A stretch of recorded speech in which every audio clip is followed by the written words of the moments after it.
Welcome to Not Milk Never Milk. Subscribe if you're lactose intolerant. You begin by verifying your GPU model and current driver so you download the correct package. This prevents mismatches.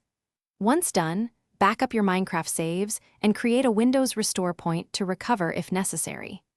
Next, close Minecraft, all launchers and overlays, and temporarily disable antivirus. These commonly block installers. Now launch the GPU vendor site, or GeForce/Adrenaline app, and pick the exact OS and GPU driver. Download the latest WHQL or recommended release before moving to the install step. You should perform a clean install, run the vendor installer and select the clean install option, or use the in safe mode to remove old driver remnants. That avoids conflicts.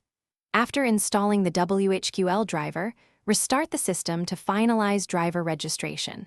Make sure DirectX and Visual C++ redistributables are current because Minecraft and mods depend on them.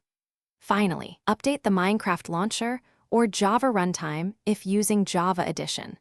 These updates ensure compatibility with new GPU features and resolve rendering errors. You finish by launching Minecraft and checking the game's video settings to confirm the new GPU and driver are active.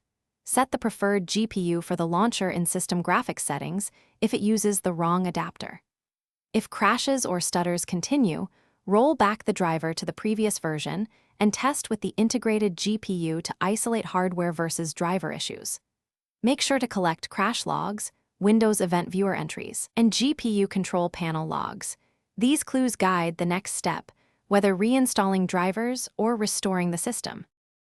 Thanks for watching. If this was helpful, leave a like and consider subscribing. See you next time.